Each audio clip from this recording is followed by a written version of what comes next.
Selamat pagi Bu Marta. Selamat pagi Bu Iva. Apa kabarnya hari ini Bu?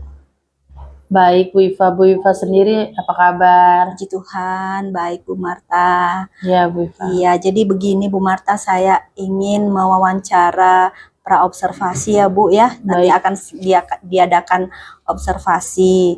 Jadi kiranya Bu Marta berkenan ya Bu? Ya, siap. Saya berkenan untuk diwawancarai, baik itu pra observasi bahkan pasca observasi. Iya, oke Bu. Di sini ada pertanyaan yang harus Ibu Marta jawab ya. Indikator apa yang nanti akan Bu Marta sajikan? Ya, untuk materi yang nanti akan saya bawakan itu materinya tentang dampak sosial informatika. Indikatornya bagaimana nanti anak-anak mampu mengenal lebih dalam perkembangan komputer dan teknologi yang mengubah kehidupan sehari-hari mereka. Ya, baik. Lalu langkah selanjutnya, metode apa yang akan Bu Marta gunakan dalam pembelajaran ini? Lalu alasan Bu Marta untuk memilih metode ini apa?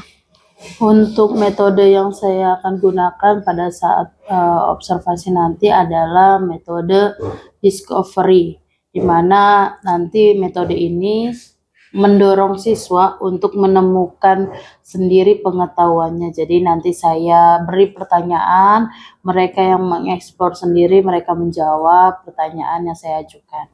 Ya, baik. Lalu alat dan bahan sumber belajar apa nanti yang akan Bu Marta gunakan? Untuk alat ada papan tulis, spidol, buku paket, sumber internet, YouTube, dan yang lain-lain. Oke, baik Bu. Lalu bisakah Bu Marta menceritakan pembelajaran yang akan Bu Marta sampaikan nanti? Untuk menceritakan saya spill sedikit ya Bu. Untuk pembelajaran ini karena materinya tentang dampak sosial informatika, jadi nanti dalam proses pembelajarannya saya akan mulai dari untuk persiapan, lalu mengabsen, terlebih dahulu berdoa, terus memberitahu tujuan pembelajarannya, masuk ke materi, terus saya akan mengajukan beberapa pertanyaan ke anak-anak, lalu saya akan memberikan tugas LKPD. Oke, baik. Lalu kira-kira nih Bu Marta, persiapan tertulis apa yang akan Bu Marta siapkan? Untuk persiapan tertulis ini saya memberikan apa itu dampak sosial informatikanya, bagaimana dampak positifnya, dampak negatifnya, lalu bagaimana nanti mereka menjelaskan pengalaman mereka dalam mungkin pernah ada perundungan di sosial media, mereka mengeksplor sendiri. Oke, baik Bu. Lalu ini Bu, kira-kira ya yang dianggap sulit oleh siswa itu kira-kira apa ya Bu? Menurut saya bagaimana nantinya kesulitan mereka itu tersendiri adalah mengeksplor pengalaman mereka dalam perundungan di media sosial. Mungkin ada sebagian yang masih sulit terbuka untuk beberapa masalah perundungan sosial media ini. Mungkin ada satu sisi yang dia tidak mau menceritakan atau dia tidak mau mengingat-ingat lagi, bahkan banyak kasus yang mereka alami, tapi mungkin untuk keterbukaan masih minim. Ya, baik Bu. Lalu Bu, kira-kira harapan untuk siswa ya dalam mengikuti pembelajaran ini apa ya Bu? Harapannya diharapkan anak-anak kedepannya lebih bijak lagi dalam menggunakan media sosial, karena untuk materi ini kan dampak sosial informatika, bagaimana mereka memahami dampak negatif, dampak positif dalam penggunaan media sosial. Iya, baik Bu. Untuk jawaban yang untuk pertanyaan yang terakhir nih Bu Marta ya. Iya Bu Iva. Jadi apa yang perlu atau mendapatkan penilaian khusus pada pembelajaran kali ini Bu? Penilaian khusus saya akan menilai untuk anak-anak yang aktif, yang mereka mau bersedia berbagi pengalaman, mau menjawab, karena disitunya mereka dapat apresiasi dari saya karena mereka sudah terlibat aktif dan mengikuti pembelajaran dengan baik. Oke, terima kasih untuk waktunya hari ini Bu Marta. Semoga Bu Marta dalam keadaan sehat. Ya, demikian wawancara praobservasi kali ini. Selamat pagi Bu Marta. Selamat pagi Bu Iva. Terima kasih ya Bu Terima Iva. kasih Bu Marta. Terima kasih.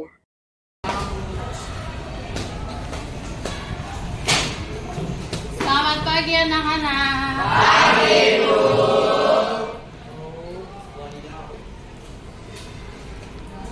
Oke, ketua kelas dipersiapkan sebelum kita memulai pembelajaran. Bersiap, berdiri, memberi hormat.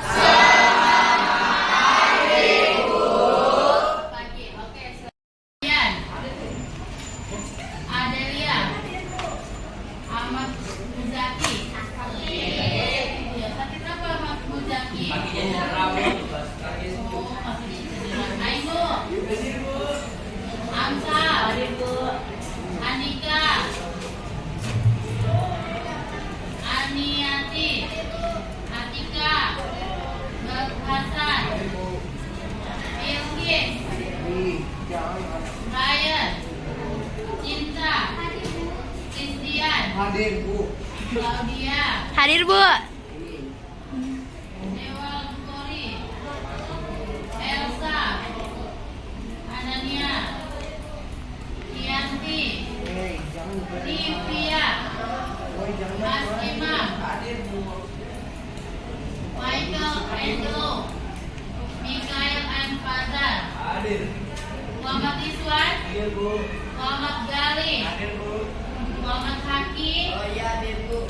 Munazar. Mutiara.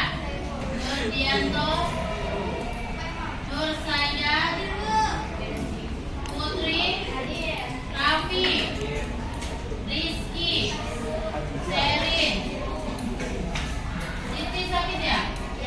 Siti Dwi Diana. Sahrul. Zahra. Oke, siap.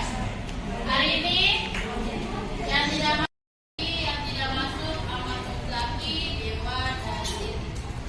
Oke, bagaimana kabar anak-anak semua?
Oke, yang pertama ini kan anak-anak mampu menjelaskan kegunaan media sosial serta dampak positif dan negatifnya. Untuk mempersingkat waktu, Ibu mau memilih anak-anak. Coba kamu jelaskan kegunaan media sosial menurut versi kamu. Lalu nanti kamu jelaskan juga satu, misalnya dampak positifnya apa, dampak negatifnya apa. Coba Ibu mau dari Adel. Apa kegunaan, kamu jelaskan kegunaan media sosial. Media sosialnya, Bu. Media sosialnya yang saya pilih adalah TikTok, karena di dalam TikTok kita bisa mencari informasi atau pengetahuan terkini. Tapi dampak negatifnya adalah kita bisa menjadi FOMO atau kecanduan main TikTok. Oke, tepuk tangan dulu dong. Kegunaan media sosial dan kamu jelaskan dampak negatifnya.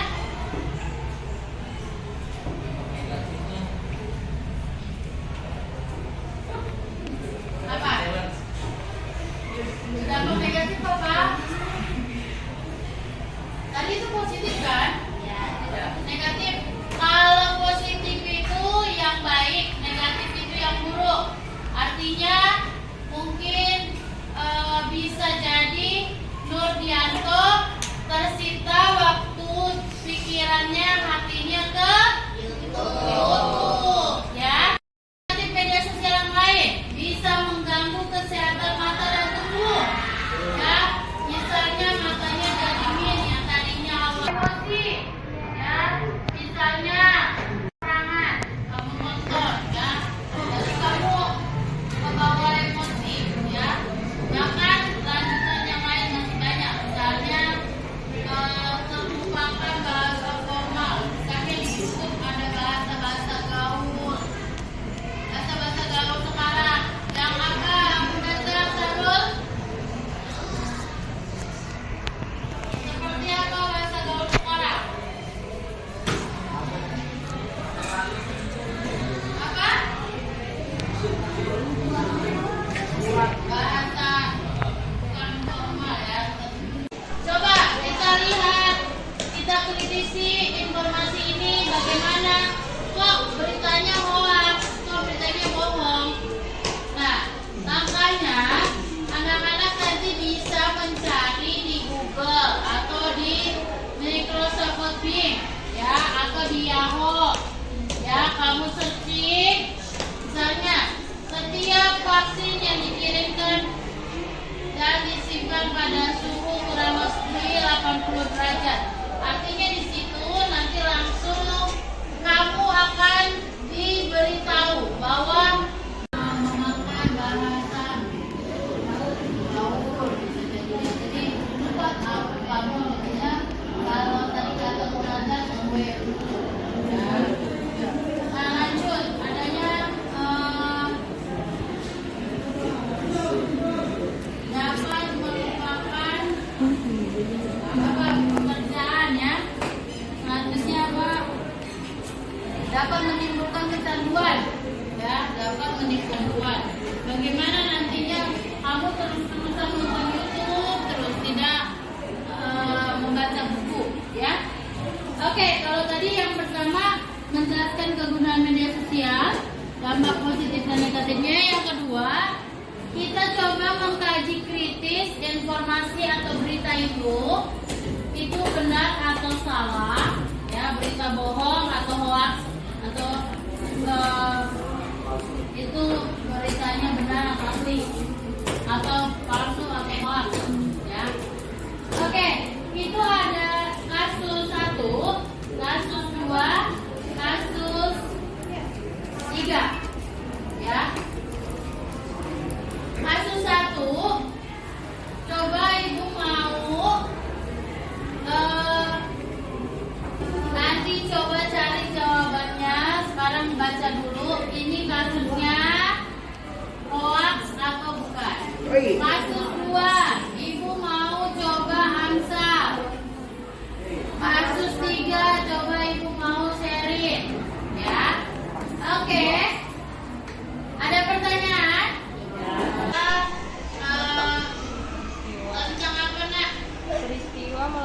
Gunung Sinabung. Ya, peristiwa Gunung Sinabung yang meletus. Ya. Menurut Sherin, ini beritanya benar atau tidak benar? Benar. Benar. Ada jawaban lain? Ada jawaban lain? Jawabannya ada yang lain? Salah. Jawabannya adalah tidak benar. Coba perhatikan. Itu bukan letusan Gunung Sinabung. Itu adalah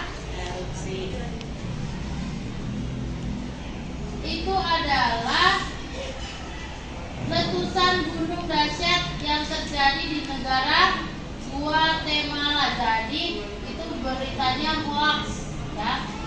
Jadi itu adalah foto yang ada di platform Facebook. Jadi kita tempatkan.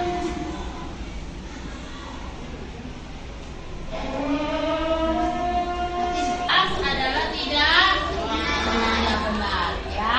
Jadi anak-anak kalau mau mengkritisi bagaimana informasi itu benar atau salah, bisa langsung searching di internet bahwa tulisan unggahan Twitter itu adalah tidak benar. Oke, tadi kasus kedua untuk yang membahas adalah Amsal, ya. Amsal, coba. Kasus kedua tentang Gubernur Sri Sultan Hamengkubuwono. Ya. Dari Gubernur DIY itu artinya daerah istimewa Jakarta. Jakarta. Dari kasus ini adalah benar atau tidak benar? Amsal. Benar. Benar. Ya, betul sekali. Kasusnya adalah benar karena apa? Karena apa? Coba kritisi. Ya, dikonfirmasi langsung dari gubernur. Kita bisa melihat dari gambar platform. Oke, selanjutnya kasus 3 dari Ibu minta tolong kepada Eri. Lanjut. Oke, kasus yang pertama itu tadi Ibu minta tolong Raffi, ya. Nah, kasus pertama ini ada apa, Nak? Apa, Raffi? Ya, cerita mengenai vaksin COVID-19. Ya. Dari sini, Raffi, ini beritanya benar atau salah? Benar.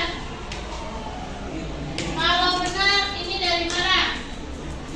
Kamu bisa lihatnya dari mana? Kenapa kamu bilang itu benar?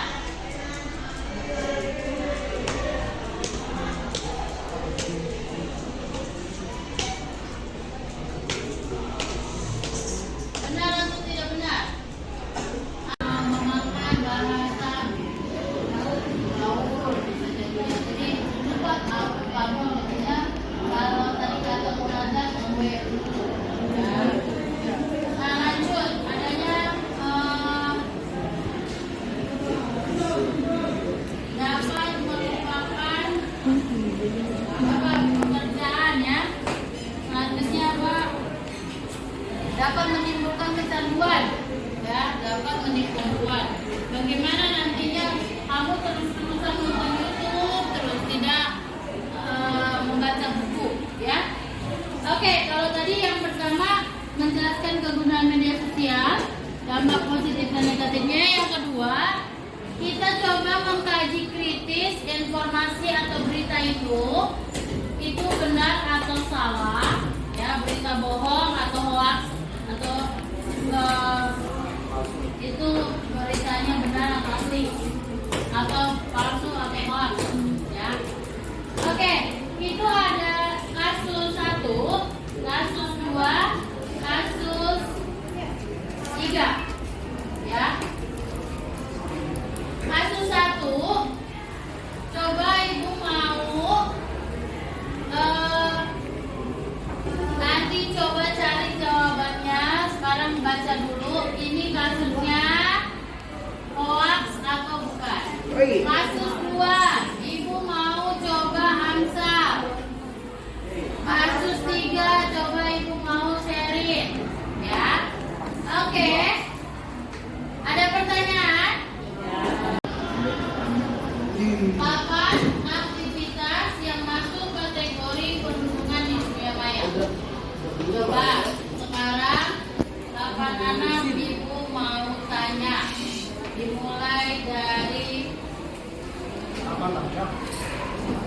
Bian, apa yang pertama Bian? 8 aktivitas yang masuk kategori perundungan di dunia maya.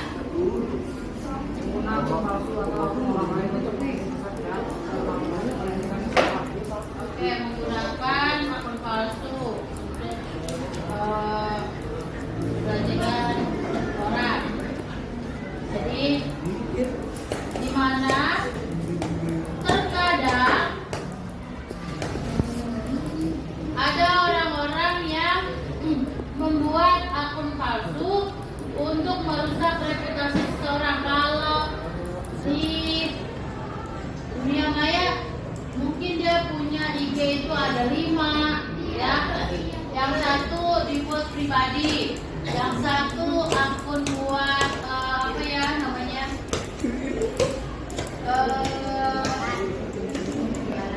Jualan online. Mungkin akun satunya lagi buat sekolah ya, buat tugas-tugas. Satu lagi misalnya buat menghujat atau ngejulitin orang, ya kan? Akun palsu gitu ya. Jadi itu yang masuk kategori. Oke, yang kedua coba Atika. Atika. Atika. Yang kedua benar. 8 aktivitas yang masuk kategori perundungan di dunia maya.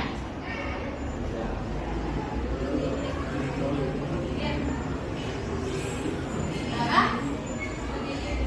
dengan main teknik game, ya artinya memperdaya seseorang untuk melakukan sesuatu yang memalukan, ya. Selanjutnya coba cinta. 8 aktivitas yang masuk kategori perundungan di dunia maya.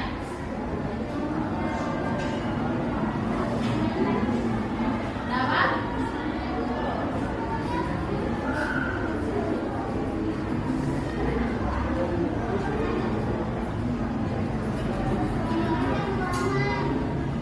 Menyebarkan kebohongan. Satu saja tadi. Menyebarkan kabar bohong, artinya hoax. Ya, menyebarkan kabar bohong. Selanjutnya, coba Livia. Apa 8 aktivitas yang selanjutnya?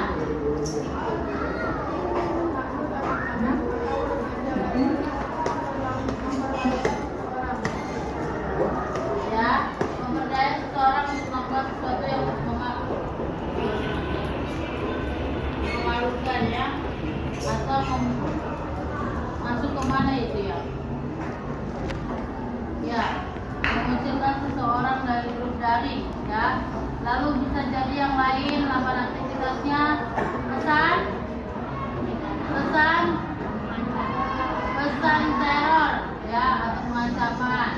Lalu memperolok di media sosial, di mana ada mengirimkan berbagai pesan yang menyakiti, menghina, mengancam dan lain-lain.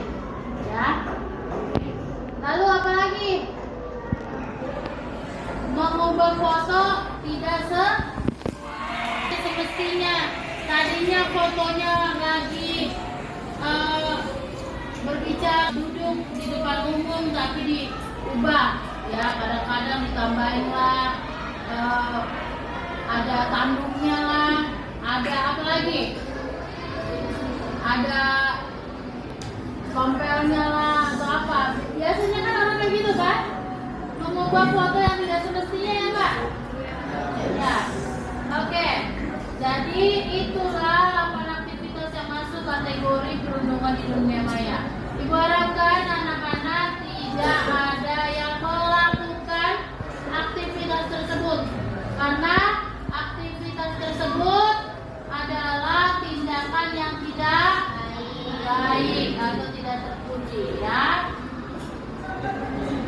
Oke, selanjutnya kita masuk ke materi cyberbullying ya. Cyberbullying atau yang dibilang dan dimaksud dengan perundungan di dunia maya ya.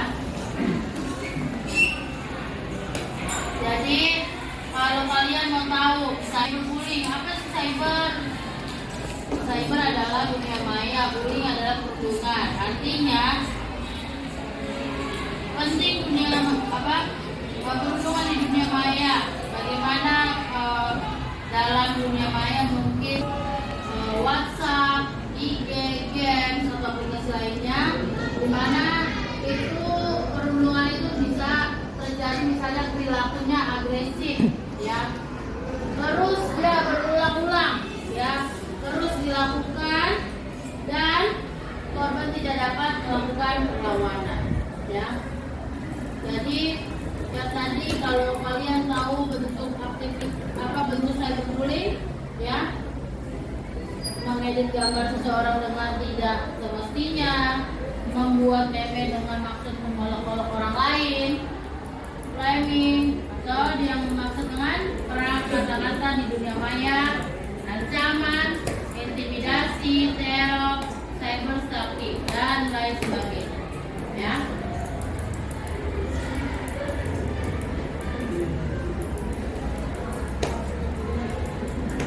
Oke, Ibu akan memberi kalian tugas di WhatsApp, ya.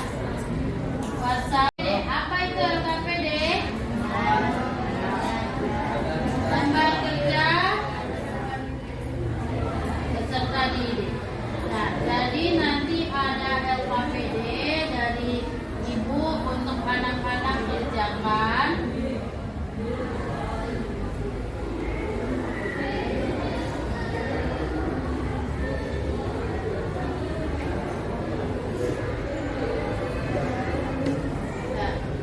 Jadi ada LKPD 1, 2, 3, ya.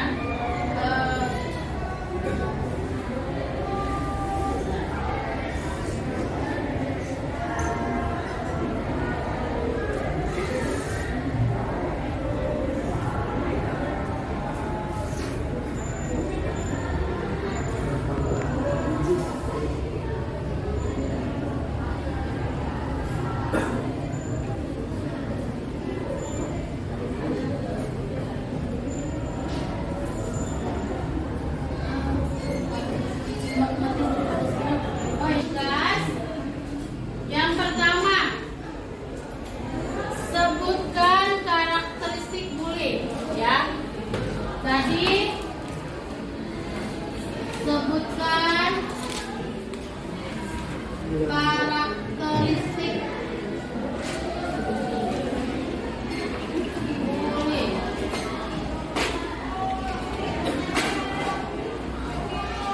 Lalu karakteristik perilaku bullying dan karakteristik korban bullying. Berarti di sini ada dua, ya nggak? Yang satu perilaku, bagaimana karakteristiknya. Yang kedua apa, Nak? Korban. Yang ketiga adalah soalnya alasan seseorang melakukan bullying.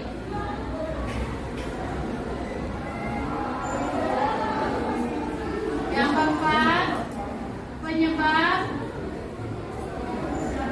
seseorang berperilaku bullying. Yang kelima, dampak atau efek samping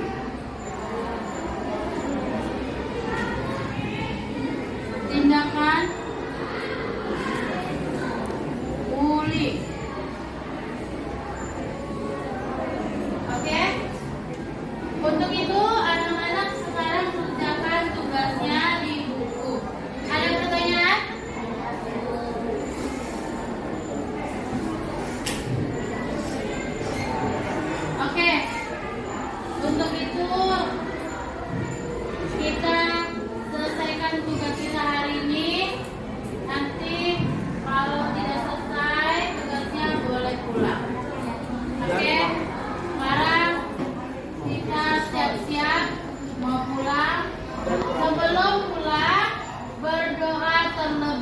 Ya. Berdoa dipimpin Mama Raffi Jamin. Penasihat tidak ada. Siap. Semoga mereka bermanfaat menurut agama dan kepercayaan masing-masing. Berdoa dalam hati dimulai.